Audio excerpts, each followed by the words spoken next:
Hello everyone, welcome back to my YouTube channel, that is Nursing Tricks. I hope you all are doing well and you have already seen my last video of quantitative research process overview. And if you have not subscribed my channel, dear friends, I request you to please subscribe my channel and hit the bell icon so that you get the notification of all my lectures that I am uploading. And please watch this video till end, then only you will be able to understand the today's topic, that is qualitative research process. I am repeating, today's topic is the qualitative research process overview. So dear friends, in my last video I have already just given you the brief definition of the qualitative research, that what exactly is the qualitative research and what we are doing in the qualitative research.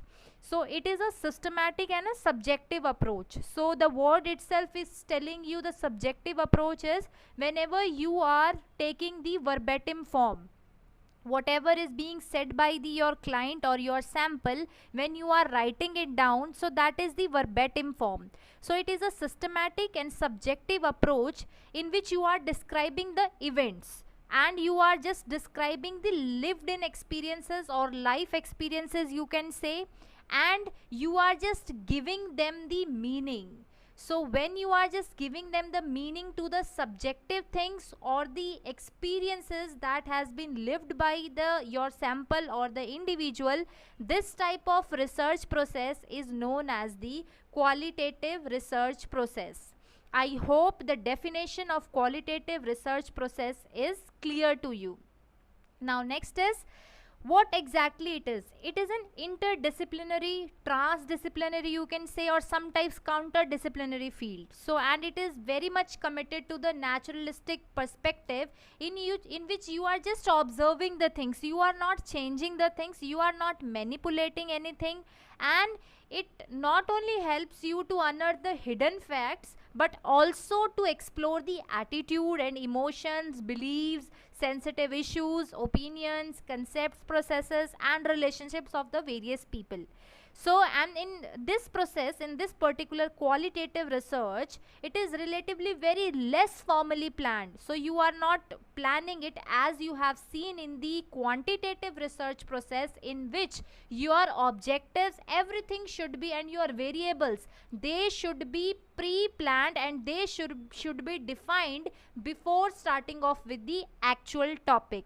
Okay, so in this, you can see here the difference between the quantitative and qualitative research processes. This only, that in quantitative research process your everything is pre-planned, while in qualitative you can't plan anything, because in any moment you may need to change something. Okay, so therefore the steps of qualitative research process are slightly different, and that is why we are studying this qualitative research process in a different form.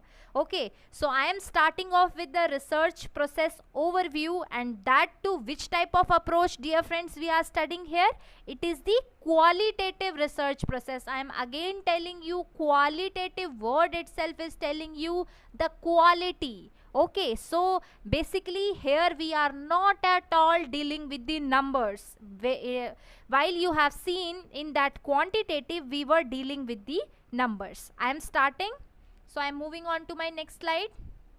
So yes, this is my main slide, and dear friends, in the quantitative research process overview, you have seen we have dealt with the 15 steps, 15 steps. Okay, but here you will see that in qualitative research process we are just with 10 steps. Okay, so we will deal with the 10 steps. So let me take a pen before starting off with this process.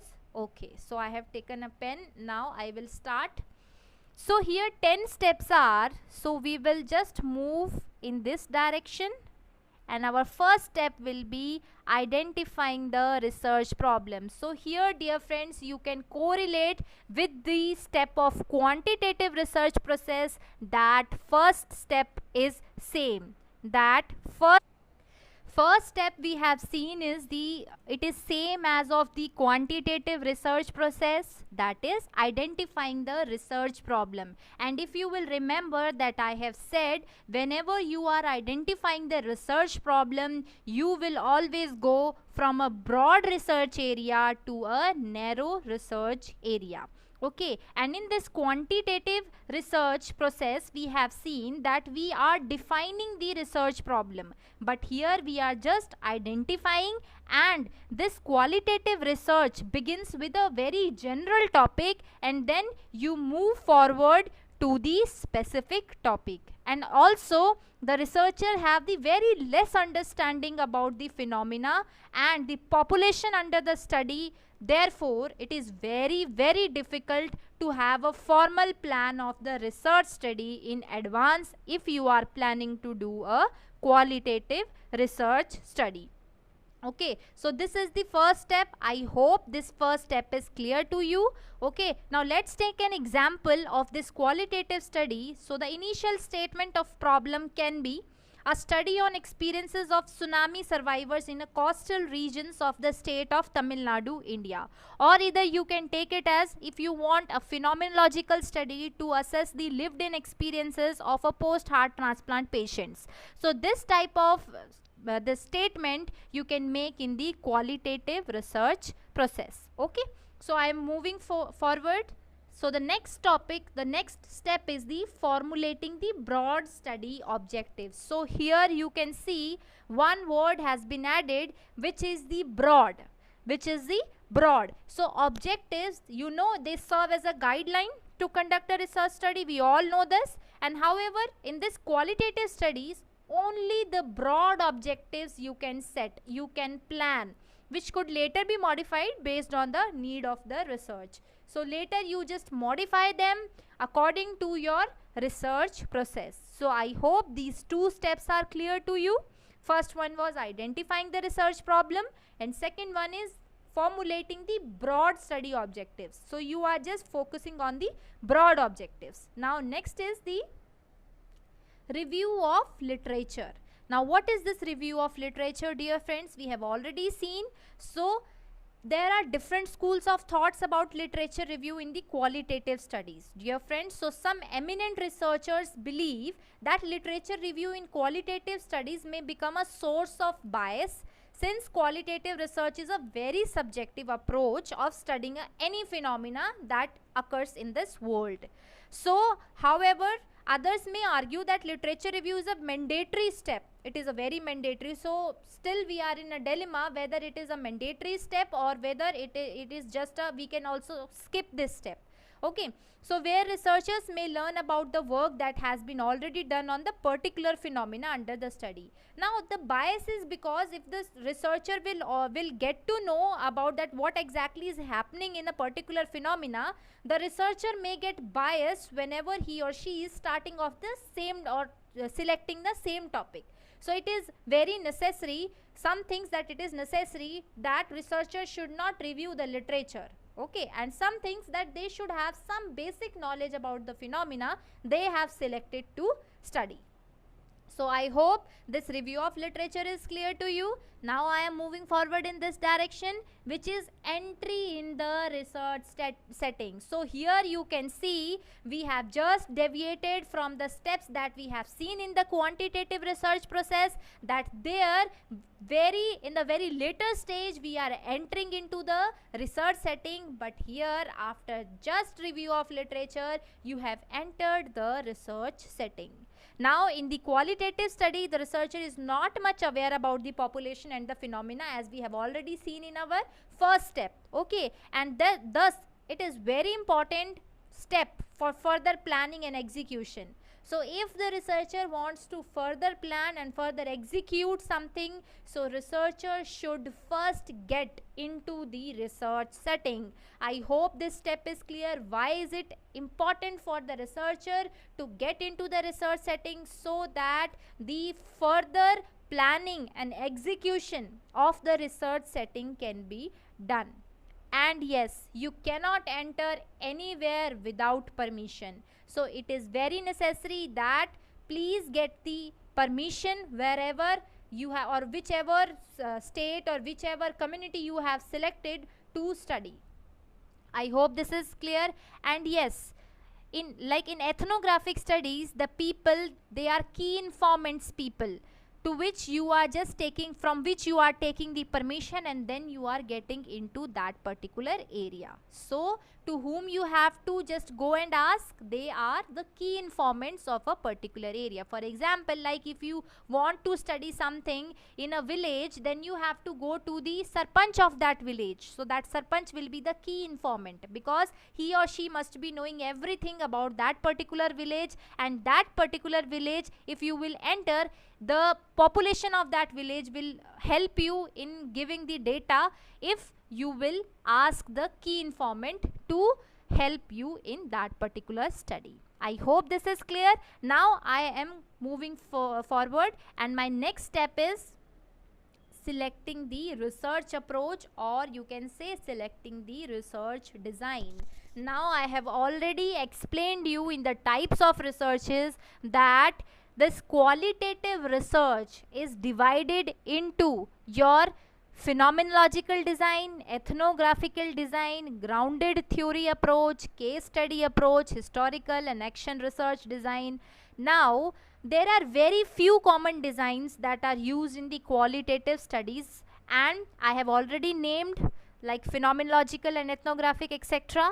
Now, let's take an example of all of them. Now, phenomenological study, phenomenological design, what is it? So phenomena, any phenomena when you want to study, so that time you are selecting your approach or your design will be the phenomenological design, and it is used if the researcher is interested in a just description of the experiences of a people.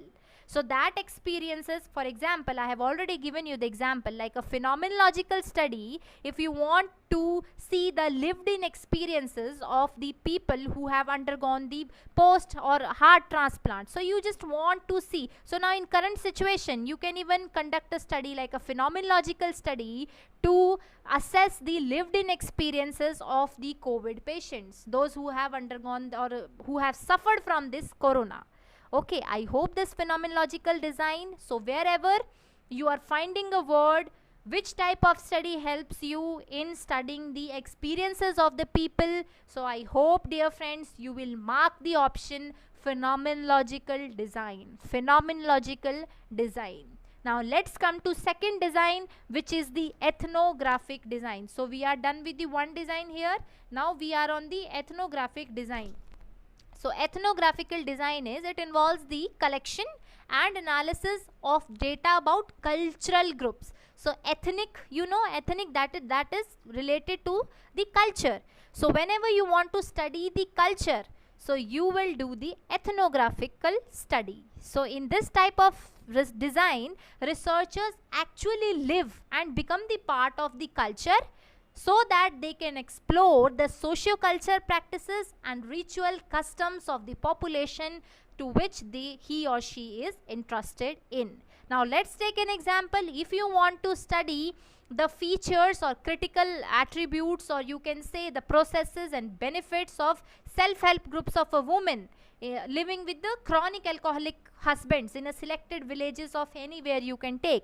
So you can choose this ethnographical design. I hope this ethnographical design is clear to you. So if you are finding something like, if you want to study the culture, so which type of design you have to select? It is a ethnographical design. Now I am moving on to the third design, which is your grounded theory approach. Now what is this grounded theory approach?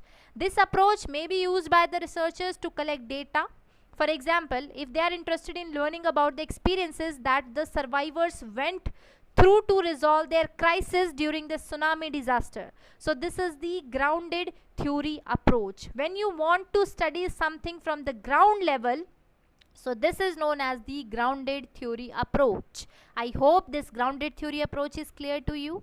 Now next is case study approach. We all have done the one or more case studies in our bachelor's. So these case studies are when you are just taking one case and you are doing the in-depth examination. So this is the case study approach. So you can take any institution, or you can take a people or object to which you can make it to whom you want to make the sample in, and you can do the case study. Now next is the historical approach. Now what is this historical approach is? This approach of qualitative research, it is concerned with the identifying, locating, evaluating and synthesizing. Like this, you know, the researchers or scientists, those who are studying these fossils and all, they are doing the historical research. Okay, so this type of research is known as the, for example, like a study on evolution of nursing research in India. So this is a historical research. Moving forward, so it is next is action research design. Now what is this action research design? So this design is used, for example, the researcher is interested in learning about how nurses worked with the tsunami survivors to reach a resolution of the crisis situation. So this is an action research design, in which that time when the tsunami occurred, what type of strategies nurses had indulged in to resolve the crisis situation of the tsunami survivors. So this type of research, when you want to do, is known as the action research design. I hope all these designs, phenomenological, ethnographical, grounded theory, case study, historical and action research design is clear to you. And if you have any doubt, dear friends, I request you to please do comment. I will tell you the solution to that, okay? Or I can give you another example so that you can just understand what exactly it means. Now I am moving forward, that is select a sample size. Now you are selecting the sample size. Once you have entered into your research setting, now you are selecting a sample size. So in these type of studies, in-depth inquiries we are doing, so therefore generally a quite small sample, 10 to 15, it is selected for the study. But however, there are no defined set of rules for exact sample size in the qualitative study. Even a single case can be a sample in the case study design of the qualitative research. So I hope this sample size is clear to you. Even you can go to 10 to 15, or even a single person can become your sample size. Now next is establishing the ethical consideration. Now this is same as of the quantitative study, so no need of repetition. I think what all things you have to take into consideration whenever you are establishing this ethical consideration. So this is same, I am not repeating this. I am moving forward, which is planning the tool for data collection. Now tools used for data collection in this qualitative research are generally semi-structured or unstructured.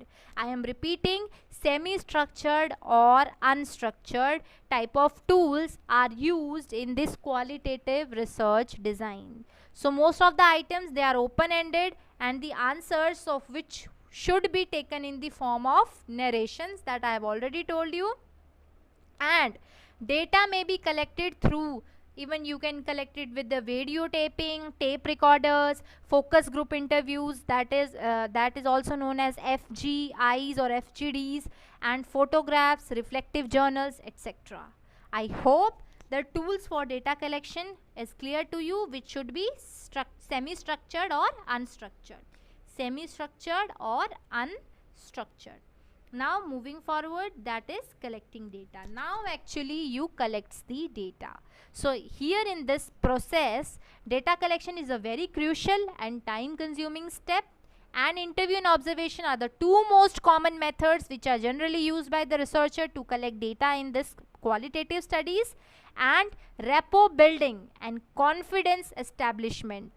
Rapport building and confidence establishment, they are the two essential tasks that a researcher must accomplish before starting off with the data collection. I hope it is clear. And the use of, if you are doing the focus group interviews, they have also increased in the nowadays increased in the nursing qualitative studies. So this method saves lots of time, since a group of participants are interviewed together by the moderator or a researcher. So even this you can use, that is a focus group interviews. So I hope this collecting data is clear to you. I am moving forward to organizing the data for analysis. Now there we have seen, we had organized the data, and here before analysis your data should be organized, and then only you can interpret your data. The following techniques which I am just listing can be used to just organize your data. There in the quantitative we have seen that you have coded your data and then you have analyzed your data, and we have seen that we can use our MS Excel sheet to code the data. Here listening, categorizing, comparing and laddering. So these 4 steps can be used to just organize your data if you have used the qualitative research process. I hope these 4 are clear to you. I am again repeating: listening, listing, categorizing, comparing and laddering. Listing, categorizing, comparing and laddering. Now I am moving forward, which is analyzing and interpretation of data. Now what it is? So analysis of the data here begins with the data collection itself. Whenever you are collecting the data in qualitative studies, then and there you should start analyzing your data. And analysis of the data in qualitative research usually involves an examination of words rather than the numbers. So here comes the, in nutshell you can say why we have not dealt with the numbers in the qualitative, because we are analyzing the words, we are not analyzing the numbers as we have seen in the quantitative research process. Okay, and there are no universally accepted rules for analysis of qualitative data. So however, qualitative data can be analyzed by using the descriptive coding. Yes, you can use this type of coding, indexing, narrations, integrative diagrams, thematic analysis and all. But the things that I have already told you, like listing, categorizing, comparing and laddering, are generally used to analyze the and interpret the data. So I hope this analysis and interpretation of data is clear to you. Now last step in the qualitative design is disseminating the research findings, which I have already told you in the quantitative research process that this step plays an important role. If you are not disseminating your research findings to the population or to the general public, then your time that you have given to that particular research will go into a bin. Okay, so this research findings communication you can do by writing research thesis, article, or you can even present the oral research report at any scientific professional conferences. And dear friends, research finding, they should be communicated in a standardized format. They should be communicated in a standardized format according to the international, national or the institutional guidelines. So this was the last step, that is disseminating the research findings. So just let's revise what we have seen these 12 this steps of the qualitative research. So this is identifying the research problem, formulating the broad study objectives, review of literature, entry in the research setting. Then we have selected the research or approach or design, in which we have seen the phenomenological, ethnographical, grounded theory, case study, historical research and action research design. Then we have selected a small sample. Then sample can be of 10 to 15 subjects, or even it can go up to more than this, or even one single sample can make your work done. Establishing the ethical consideration, planning tool for data collection, and the tools can be structured or unstructured, semi-structured or unstructured, not structured, semi-structured or unstructured. Then you have actually collected the data, then you have organized your data, then you have analyzed and interpreted your data, and then you have disseminated your research findings with the according to the standardized format. So I hope, dear friends, till here you are clear. So in this chapter we have already seen the basic terminologies, we have seen the quantitative research process in which we have seen the 15 steps, and we have seen the qualitative research process in which we have seen the 12 steps. And in the next video you will see the ethics in the nursing research. Many questions I have seen coming from this ethics in the nursing research, so it is also a very important topic. And once we are done with this chapter, we will start off with our next chapter, that will be a research problem chapter. So I request you all to please be punctual in watching all the videos, and if you are facing any problem in understanding any example or anything you want me to repeat, please do comment. I will repeat in my next video. And yes, dear friends, I hope you that you are getting what I am teaching you. So thank you so much.